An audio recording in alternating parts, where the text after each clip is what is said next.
دنیا در روانه آن په آن در سبیلیږي. قدرمنو اوریدونکو، ستاسو پام راړو د الحاج مولوي محمد یاسین فهیم صاحب و اصلاحي بیان ته په دې هیله چې د پای تر شیبو راسره مل واوسئ. د جنت حوري دهيري. بسم الله الرحمن الرحيم. الحمد لله رب العالمين حمد الشاكرين، الصلاة والسلام على سيد الأنبياء والمرسلين سيدنا ونبينا وشفيعنا ومولانا محمد وعلى آله وأصحابه الطيبين الطاهرين. قدرمنو اوریدونکو د ژوند د لارې د خپرونې مینوالو، السلام علیکم ورحمة الله وبرکاته.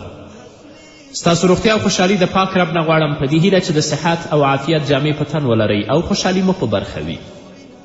دا دی زه محمد یاسین فهیم د ژوند د لارې د خپرونې په وړاندې کولو کې ستاسو په خدمت کې یم، په دې هیله چې دا خپرونه ستاسو د پام وړ وګرځي. زموږ د نننۍ خپرونې موضوع ساز او موسیقي د اسلام له نظره د هغه لویو مصیبتونو او د هغه بدترینو عیبونو څخه کوم چې نن ورځ د خلکو په منځ کې نشر شوي او د خلکو په منځ کې رواج موندلی دی، یو د هغه نه هم ساز او موسیقي او د ساز و موسیقي آلات دي. د غزلو اوریدل، همدارنګه د رباب یا د دوتار یا د تبلیغ غږونه چې نن ورځ د راډیو، همدارنګه د تلویزیون یا د فیتو او همدارنګه د نورو شیانو په واسطه باندې اوریدل کیږي، د هغو حرامو کارونو څخه دي چې انسان د الله رب العزت د ذکر، همدارنګه د لمانځه نه او د عبادت نه منع کوي. ساز او موسیقي هغه شی دی چې هغه په زړه کې نفاق پیدا کوي، د انسان د زړه نه غیرت او د ایمان نور باسي. هغه انسان چې په ساز او موسیقي باندې مبتلا وي او تل لپاره دا اوري، نو دا ساز و موسیقي همدارنګه انسان شیطان ته نږدې کوي او د رحمان نه لرې کوي. د قرآن مجید او د دینی خبرو اوریدلو څخه یې ښه نه راځي، خوښیږي نه. ساز او موسیقي د شیطان د هغه فریبونو او د هغه دوښکو څخه یو شی دی چې د هغه په واسطه باندې د علم، تقوا، عقل او دین څخه انسان لرې کوي. موسیقي اوریدل د قرآن مجید د اوریدلو څخه زړه منع کوي، فسق او فجور ته متوجه کوي. موسیقي د شیطان ملګرتیا ده او د رحمان څخه پرده او حجاب ده. رسول الله صلی الله علیه وسلم د ساز او موسیقي څخه منع کړې ده او هغه ته صوت الاحمق یا صوت فاجر ویلی دي. رسول الله صلی الله علیه وسلم موسیقي ته صوت الاحمق او صوت الفاجر ویلی. دا صوت د احمق دی، غږ د احمق او غږ فاجر دی. مطرب یعنی سازنده چې نن ورځ د هنرمند په نامه سره هغه یادیږي او هغه ته هنرمند ویل کیږي، هغه په دنیا او آخرت کې ملعون دی. همدارنګه محمد رسول الله صلی الله علیه وسلم د موسیقي حراموالی، د زنا او شراب څکلو او همدارنګه د وریښمینو کالو د حراموالي سره یو ځای ذکر کړی دی. لکه چې رسول الله صلی الله علیه وسلم فرمایي: لیکونن من امتی اقوام یستحلون الحر والحریر والخمر والمغاصب. رواه البخاری. رسول الله صلی الله علیه وسلم فرمایي: زما د امت نه به داسې قومونه وي چې زنا او همدارنګه وریښمین کالي، شراب او د ساز آلات به هغوی حلال بولي یا به خپلو ځانونو ته حلال بولي. دا د محمد رسول الله صلی الله علیه وسلم وعده او د هغه خبر دی.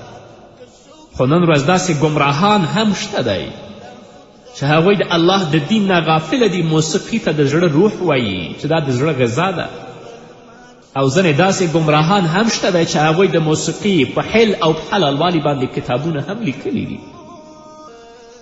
رسول الله صلی الله علیه وسلم فرمایي چې دا هغه کسان دي چې الله رب العزت دوی باندې هم په دنیا کې لعنت ویلی او په آخرت کې به هم د الله رب العزت په لعنت کې گرفتاروي. د مسلمان لپاره د ساز او موسیقي نه بل ضرر رسونکی او تاواني شی نشته. ځکه موسیقي زړه خرابوي، همدارنګه عقل فاسدوي، همدارنګه مال او اولاد او ناموس خرابوي. تاسو ته به دا په تجربې باندې هم ثابتوي او تاسو به په سترګو باندې هم لیدلی وي. کومه ماشوم چې د موسیقي سره عادت پیدا کړي هغه فاسد شي. کومه ښځه چې د موسیقي سره عادت پیدا کړي هغه باغي او زانی شي. کوم متدین او عاقل سړی چې د موسیقي سره عادت پیدا کړي عقل او حیا یې لږ شي، د هغه مروت او د هغه میړانه ختمه شي، همدارنګه دین یې ضعیفه شي. موسیقي د هغو لویو اسبابونو نه ده چې انسان زنا او فواحشو ته او همدارنګه اخلاقی فساد ته ورنږدې کوي. یو انسان که هغه نارینه وي که هغه ښځینه وي، هر څومره چې پاک او عفیف وي، حتی که هغه د عفت او د پاکی په لوړه درجه کې وي، خو کوم وخت چې د ساز او رق مجلسونو او محفلونو ته تک شروع که، هغه عفت او پاکی او ځان ساتنه یې ورکه او نابوده شي، بیا داسې انسان ته فواحش او ګناه سپک او ساده معلومیږي، بلکې هغو ته میلان هم پیدا کوي. ساز او موسیقي عقل خرابوي، د انسان حیا ختموي، د انسان حیبت او میړانه نړوي. نو ځکه تاسو وینئ چې د ساز او موسیقي اهل او په موسیقي مشغول کسان هغوی د شادیانو او د بیزوګانو غوندې رقصیږي او د لیونیانو په شکل کاږه واږه کیږي او د ښځو په شکل باندې نور ورته ناست دي، هغو ته لاسونه ټکوي. همدارنګه ساز او موسیقي الله په قهر کوي، ځکه ساز او موسیقي انسان د الله د ذکر او د الله د طاعت څخه منع کوي. ساز او موسیقي په دنیا او آخرت کې د رنګ رنګ عذابونو سبب ګرځي. لکه چې الله رب العزت فرمایي ومن الناس من یشتری لهو الحدیث لیضل عن سبیل الله بغیر علم ویتخذها هزوا اولئک لهم عذاب مهین. الله رب العزت فرمایي د خلکو څخه ځینې هغه څوک دي چې هغوی عبث خبرې رانیسي، هغه د دې لپاره چې خلک د الله له لارې څخه ګمراه کړي او هغوی بې علمه کړي او دغه الهي لار او همدارنګه الهي لارټوکي دوی مسخرې بولي، په هغه پسې پوسخند کوي. او الله وایي اولئک لهم عذاب مهین، داسې کسانو لپاره عذاب دی او ډیر سپکوونکی عذاب دی په آخرت کې. لهو الحدیث هر هغه شي ته ویل کیږي چې د الله رب العزت د ذکر او د الله د طاعت نه انسان مشغولوي او غافل کوي، چې په هغه کې مسخرې، خرافات او موسیقي ټول شامل دي.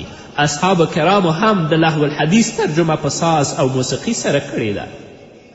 الله رب العزت شیطان مخاطب ګرځولی او ورته وایي واستفزز من استطعت منهم بصوتک، په هر چا دی چې وس رسیږي هغه په خپل آواز سره فساد ته وبوله، هغه په فساد یې اخته کړه. مفسرین کرام لیکي چې د شیطان آواز ساز او موسیقي ده. الله رب العزت د هغو مؤمنانو مدح او صفت هم کړی دی او په هغو کسانو یې ښه ویلی دي کوم چې د لغوه او د عبثو کارونو څخه مخ اړوي او ځان ترې ساتي. او تاسې ته دا هم ښه معلومه ده چې د لغوو او د عبثو کارونو څخه یو هم ساز او موسیقي ده. قد افلح المؤمنون الذين هم في صلاتهم خاشعون والذين هم عن اللغو معرضون. الله وایي هغه مؤمنان کامیابه او ګټمن دي چې دوی په خپلو لمنځو کې عاجزي کوي، یعنی چې کله منځونه کوي په منځونو کې عاجزي کوي او د الله څخه ویریږي. او هغه کسان کامیابه دي چې د لغوه او د عبثو کارونو څخه مخ اړوي. او په دې کې هیڅ شک نشته دی چې موسیقي د لغوه او د عبثو کارونو څخه ده. خو نن ورځ موږ په دې باندې اکتفا نه کوو چې د موسیقي عالم په لاس کې یې ایورو، حتی موبایلونه په جبو کې اچولي، ګوشکو یې په غوږو کې لګولي، موسیقي اورو، خو د الله بیره زموږ په زړه کې نشته. په دې باندې اکتفا نه کوو، بیا یو رسنۍ ته ټلیفون هم کوو، د هغه ځای نه موسیقي اورو او هغه بل چا ته ډالۍ کوو. الله ته به نه ورځي، الله به ستا نه پوښتنه نه کوي. بیا هم الله رب العزت د مؤمنانو صفت بیانوي او فرمایي واذا سمعوا اللغو اعرضوا عنه. دغه مؤمنان چې کله عبث او چټي خبرې واوري د هغه څخه مخ اړوي چې ساز او موسیقي هم په لغوه کې شامل دي. او بیا هم الله رب العزت د مؤمنانو صفت بیانوي واذا مروا باللغو مروا کراما. د رحمان بندگان، د الله بندگان هغه کسان دي چې کله هغوی په عبثو او بیکاره کارونو باندې ورشي د هغو څخه هغوی ځان ساتي، د هغو څخه ځان ساتونکي تیریږي. موسیقي هم په عبث کې شامل ده. مسلمان الله دې لپاره نه دی پیدا کړی چې هغه خپل ژوند په فحشا او په منکراتو او د موسیقي په اوریدلو کې یا د موسیقي په ترویج کې تیر کړي. د هر انسان نه به په آخرت ورځ کې الله هم د عمر، هم د ځواني او هم د ژوند پوښتنه کوي. الله رب العزت دی موږ ته توفیق راکړي چې د الله کلام واورو، د الله کلام ولولو، نه دا چې دا د خپل پاک غوږونه په فاسدو شیانو باندې فاسد او خراب کړو. اوس به راشو لنډېدنې ته، د مینه وروسته زموږ خپرونه بیا هم دوام. عقبا دی در روانه دم په دم در نږدې کېږي. قدرمنو اوریدونکو بیا هم زموږ سلامونه او نیکې هیلې ومنئ. همدارنګه محمد رسول الله صلی الله علیه وسلم فرمایي انما نهیت عن صوتین احمقین فاجرین، صوت عند نغمة لهو ولعب ومزامير الشيطان، وصوت عند مصيبة خمش وجوه وشق جيوب ورنه. رواه الترمذي. رسول الله صلی الله علیه وسلم فرمایي خامخا ما د دوو احمقو فاجرو آواز د اوریدلو څخه منع کړې ده. یو هغه آواز دی چې د ساز او د موسیقي، لهو لعب او د شیطان د آهنګونو په وخت کې وي، او بل هغه آواز دی چې د غم او مصیبت په وخت کې هغوی د خپل مخونه او د خپل ګریوانونه په چغو سره شکوي او د چغې آوازونه کوي، په چغو سره جاړي. قدرمنو اوریدونکو ښه متوجه اوسئ. په دغه حدیث کې رسول الله صلی الله علیه وسلم ساز او غزلې صوت احمق وبلل، چې دا د احمق آواز دی، او په دې هم کفایت ونه که بلکې رسول الله دې ته فجور هم وویل. په دې هم بسنه ونه کړه، رسول الله دې ته مزامیر شیطان وویل.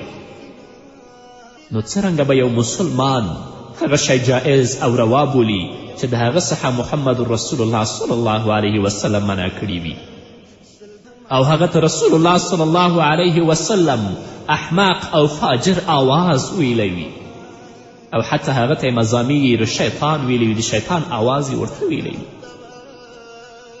بیا هم رسول الله صلی الله علیه وسلم فرمایي ان الله بعثني هدى ورحمة للعالمين وأمرني أن أمحق المزامير والمغازف والأوثان التي تعبد في الجاهلية. رواه أحمد.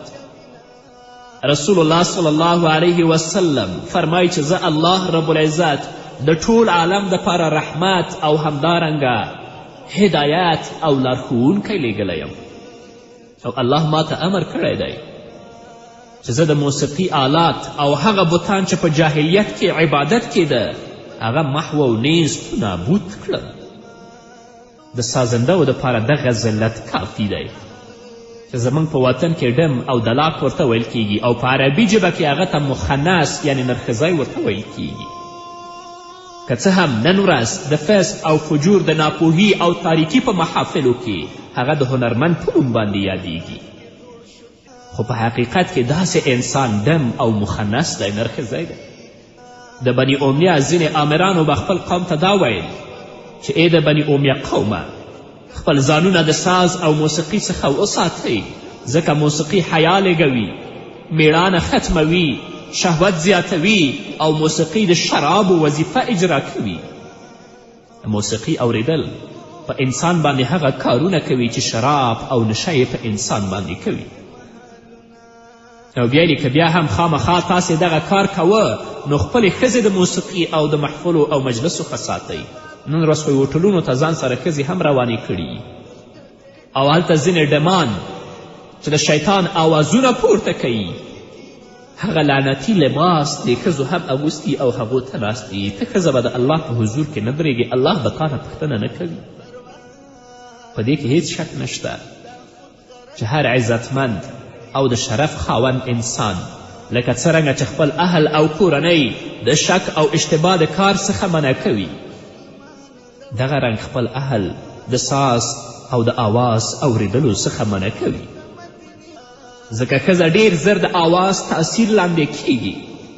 نو کوم وخت چې ښه آواز او همدارنګه د ښه اشعارو یا غزلو سره ملګری شي نو په دیو باندې د دوه طرفونو نه تاثیر کوي چې یو د آواز تاثیر دی او بل د شعر او د هغه د معنا تاثیر دی.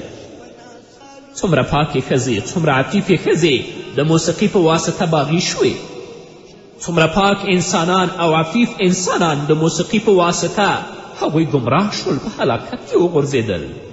څومره غیرتمندو انسانانو د موسیقي په سبب باندې بد نوم ګټلی دی. خو موږ په خپلو کورنیو کې که هر څه وینو، که زموږ خویندې ورته ناستې اوسیږي یا د کورنۍ نور غړي، د هغه معنی بیا هم نه ګرځو.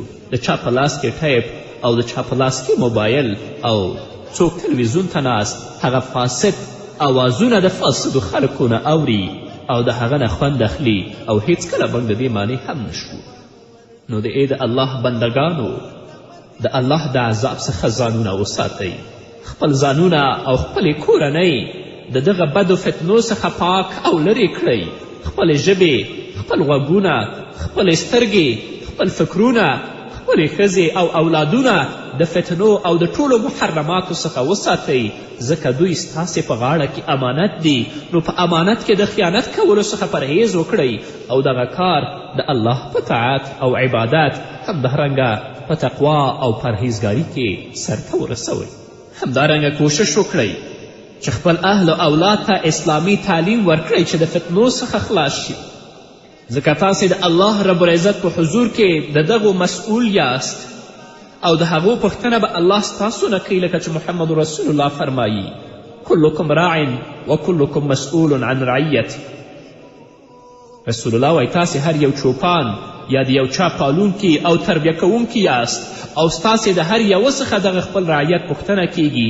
په غیر شرعي یا حرام او ناروا کارو کې د هیچا مراعت مه کوئ، د هیچا ناجایزه غوښتنه مور پوره کوئ.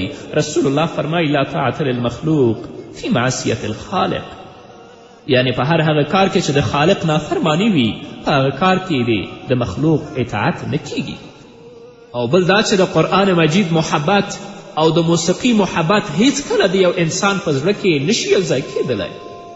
موسیقي د خپله شوقیانو زړونه او اخلاق، دین او دنیا ورخرابوي. خاصتا هغه زموږ خویندې او ورونه چې د ماشومتوب څخه د موسیقي اوریدلو سره هغوی عادت وي، ځکه چې دوی د ماشومتوب نه د موسیقي د اوریدلو سره عادت وي، د هغه سره الفت او محبت پیدا کیږي او همیشه به د ساز او موسیقي سره ملګري او ملازم وي او په موسیقي سره به د هر کار څخه مشغوله وي، چې دغه مشغولتیا یې د الله د طاعت او عبادت او همدارنګه د الله د ذکر څخه منع کوي.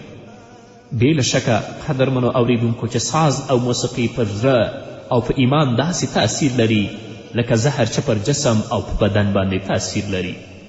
خپلې ژبې، خپل عقلونه، خپلې سترګې او خپل غوږونه هغه شي سره مه مشغوله کوئ چې په هغه باندې تاسو د الله د یاد نه غافل شئ، بلکې په هغه شي باندې مشغوله کړئ چې الله د هغه لپاره پیدا کړي دي. عقل د الله په قدرت او د هغه په عجایبو مخلوقاتو کې مشغوله کړئ.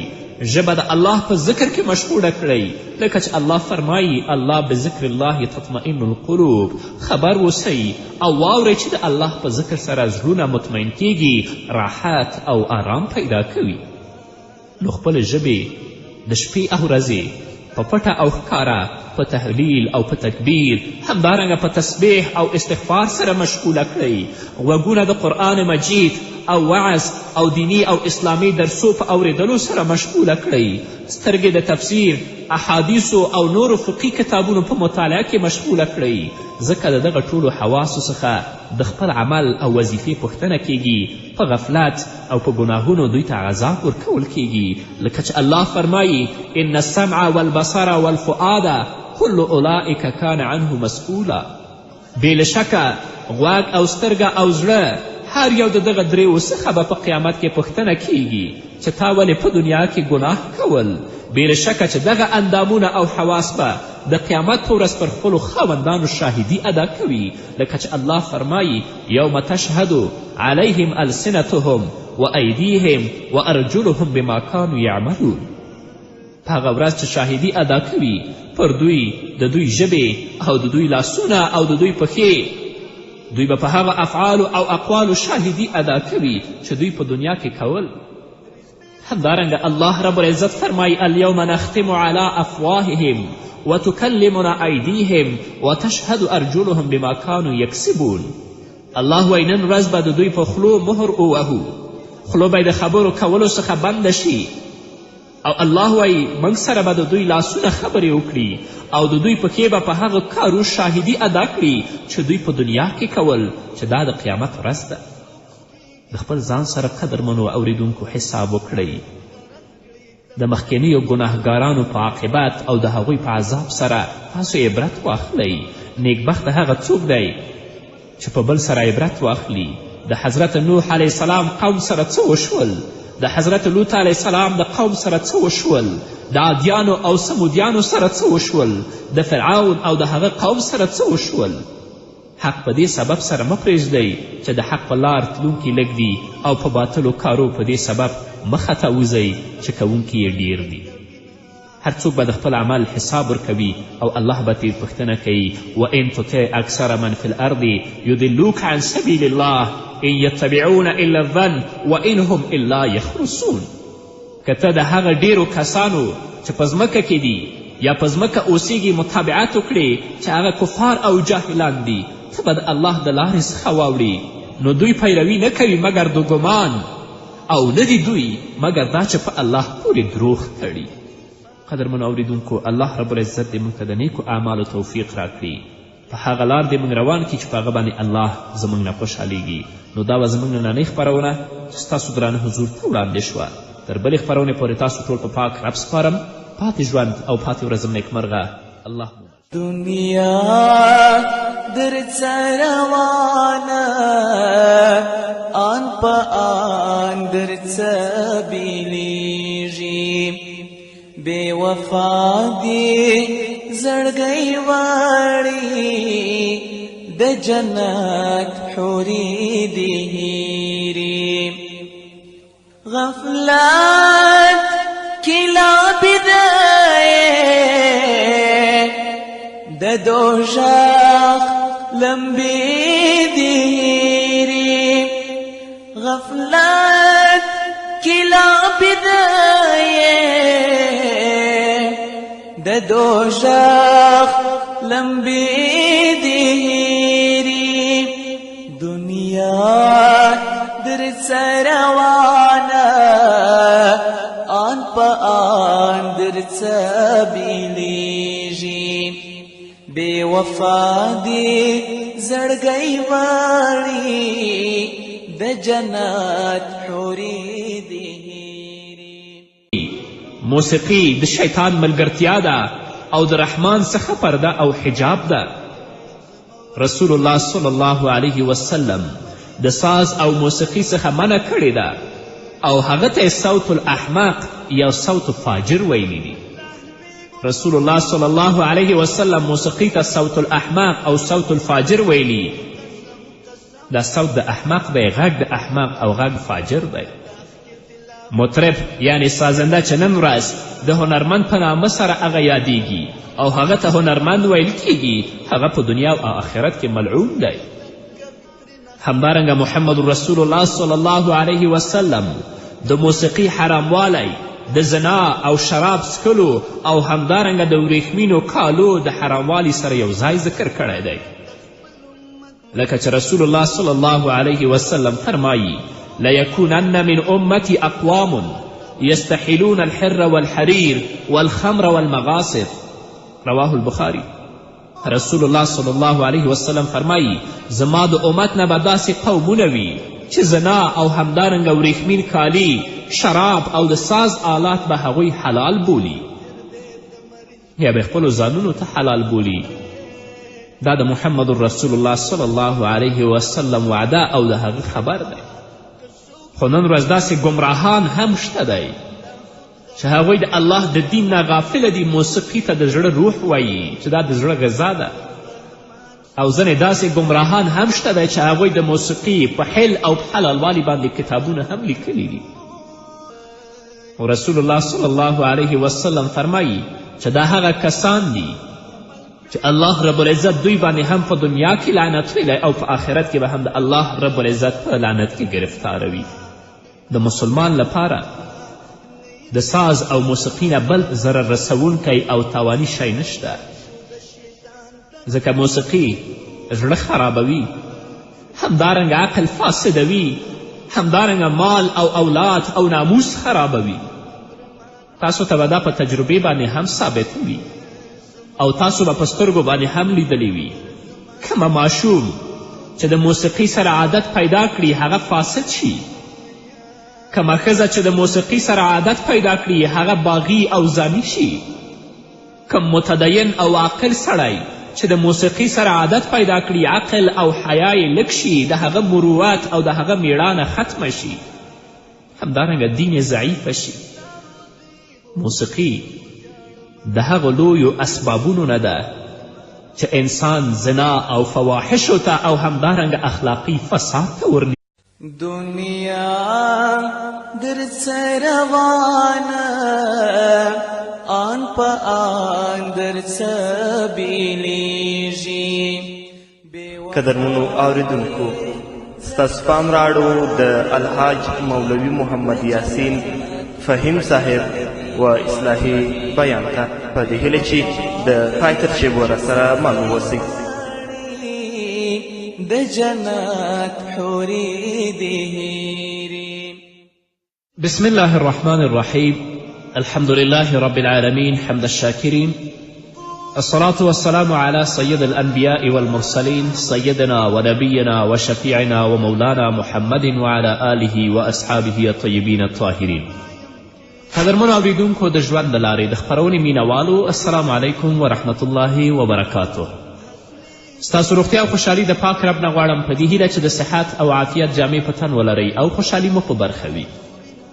دا دی زه محمد یاسین فهیم د ژوند د لارې د خپرونې په وړاندې کولو کې ستاسو په خدمت کې یم، په دې هیله چې دا خپرونه ستاسو د پام وړ وګرځي. زموږ د نننۍ خپرونې موضوع ساز او موسیقي د اسلام له نظره د هغه لویو مصیبتونو او د هغه بدترینو عیبونو څخه کوم چې نن ورځ د خلکو په منځ کې نشر شوي او د خلکو په منځ کې رواج موندلی دی، یو د هغه نه هم ساز او موسیقي او د ساز و موسیقي آلات دي.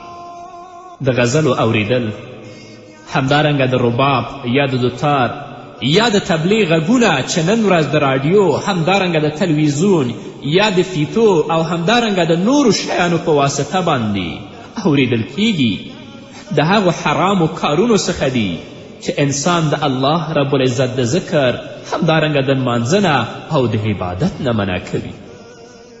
ساز او موسیقي هغه شی دی چې هغه په زړه کې نفاق پیدا کوي، د انسان د زړه نه غیرت او د ایمان نور باسي.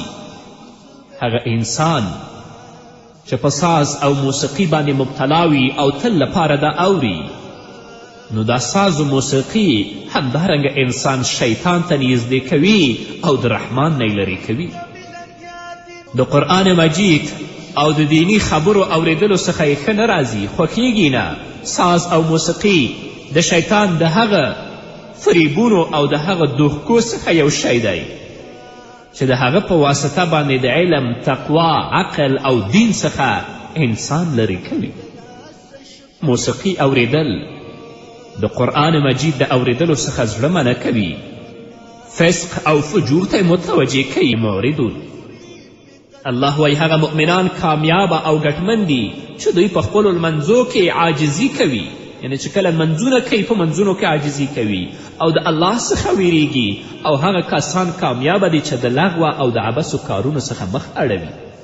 او په دې کې هیڅ شک نشته دی چې موسیقي د لغوه او د عبثو کارونو څخه ده. خو نن ورځ موږ په دې باندې اکتفا نه کوو چې د موسیقي عالم په لاس کې ایورو، حتی موبایلونه په جبو کې اچولي، ګوشکو په غوږو کې لګولي موسیقي اورو، خو د الله بیره زموږ په زړه کې نشته. په دې باندې م اکتفا نه کوو، بیا یو رسانۍ ته ټلیفون هم کوو، د هغه ځای نه موسیقي اورو او هغه بل چا ته ډالۍ کوو. الله ته به نه ورځي، الله به ستانه پوښتنه نه کوي. بیا هم الله رب العزت د مؤمنانو صفت بیانوي او فرمایي واذا سمعوا اللغو اعرضوا عنه. دغه مؤمنان چې کله عبس او چټي خبرې واوري د هغه څخه مخ اړوي چې ساز او موسیقي هم په لغوه کې شامل دي. او بیا هم الله رب العزت د مؤمنانو صفت بیانوي و اذا مروا باللغو مروا کراما.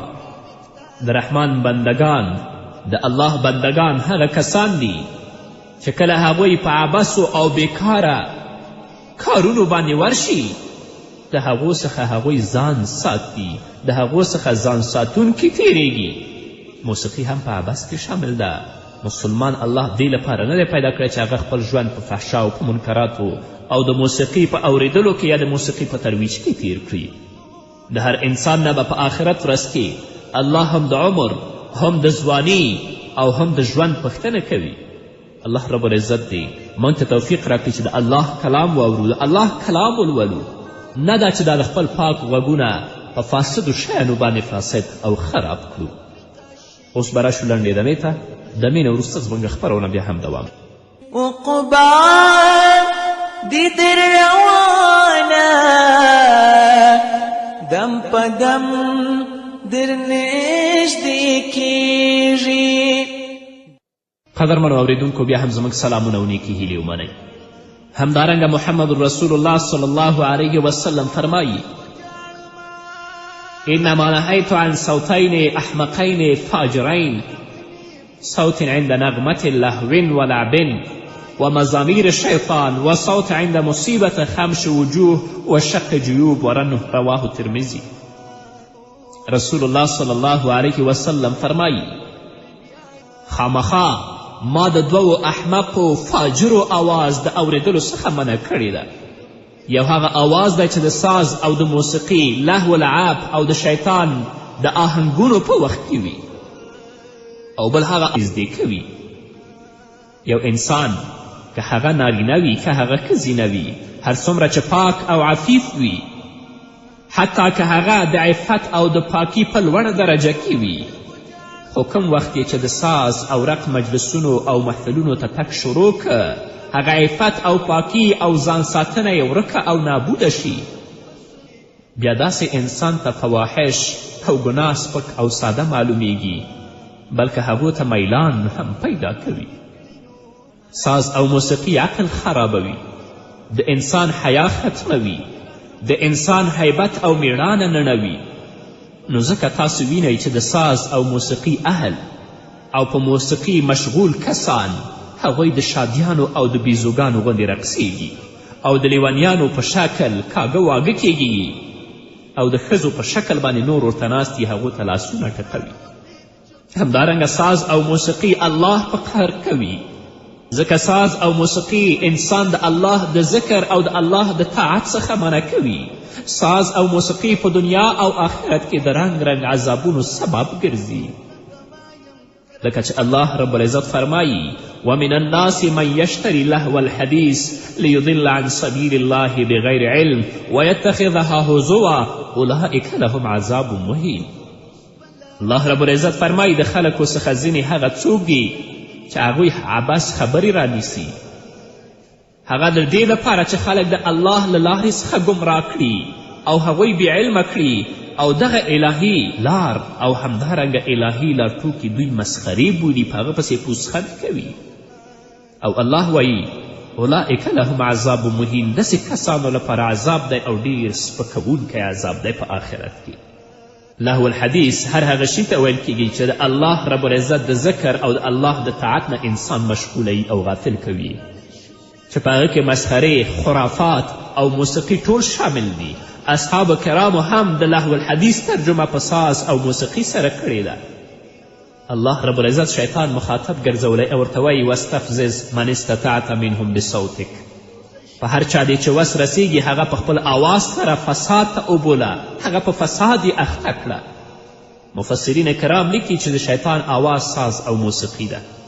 الله رب العزت د هغو مؤمنانو مدح او صفت هم کړی دی او په هغو کسانو یې ښه ویلی دي کوم چې د لغوه او د عبثو کارونو څخه مخ اړوي او ځان ترې ساتي. او تاسې ته دا هم ښه معلومه ده چې د لغوو او د عبثو کارونو څخه یو هم ساز او موسیقي ده. قد افلح المؤمنون الذين هم في صلاتهم خاشعون والذين هم عن اللغو. آواز دی چې د غم او مصیبت په وخت کې هغوی د خپل مخونه او د خپل ګریوانونه په چغو سره شکوي او د چغې آوازونه کوي، په چغو سره جاړي. قدرمنو اوریدونکو ښه متوجه اوسئ. په دغه حدیث کې رسول الله صلی الله علیه وسلم ساز او غزل صوت احمق وبلل، دا د احمق آواز دی، او په دې هم کفایت ونه که بلکې رسول الله دې ته فجور هم وویل. په دې هم بسنه ونه کړه، رسول الله دې ته مزامیر شیطان وویل. نو څرنګه به یو مسلمان هغه شی جایز او روا بولي چې د هغه څخه محمد رسول الله صلی الله علیه وسلم منع کړي وي، او هغه ته رسول الله صلی الله علیه وسلم احمق او فاجر آواز ویلی وي، او حتی هغه ته مزامیر شیطان ویلی وي، د شیطان آواز یې ورته ویلی وي. بیا هم رسول الله صلی الله علیه وسلم فرمایي: ان الله بعثني هدى ورحمة للعالمين وأمرني أن أمحق المزامير والمغازف والأوثان التي تعبد في الجاهلية. رواه أحمد. رسول الله صلی الله علیه وسلم فرمایي چې زه الله رب العزت د ټول عالم دپاره رحمت او همدارنګه هدایت او لارښوونکی لیږلی یم، او الله ما ته امر کړی دی چې زه د موسیقي آلات او هغه بتان چې په جاهلیت کې عبادت کېده هغه محو او نیز نابود کړم. د سازندهو دپاره دغه ذلت کافي دی چې زموږ په وطن کې ډم او دلاک ورته ویل کیږي، او په عربي ژبه کې هغه ته مخنث یعنی نرخزی ورته ویل کیږي.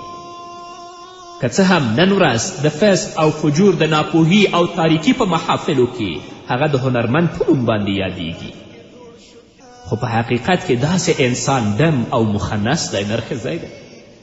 د بني امیه ځینې آمرانو به خپل قوم ته دا ویل چې ای د بني امیه قومه، خپل ځانونه د ساز او موسیقي څخه وساتئ، ځکه موسیقي حیا لږوي، میړانه ختموي، شهوت زیاتوي، او موسیقي د شرابو وظیفه اجرا کوي.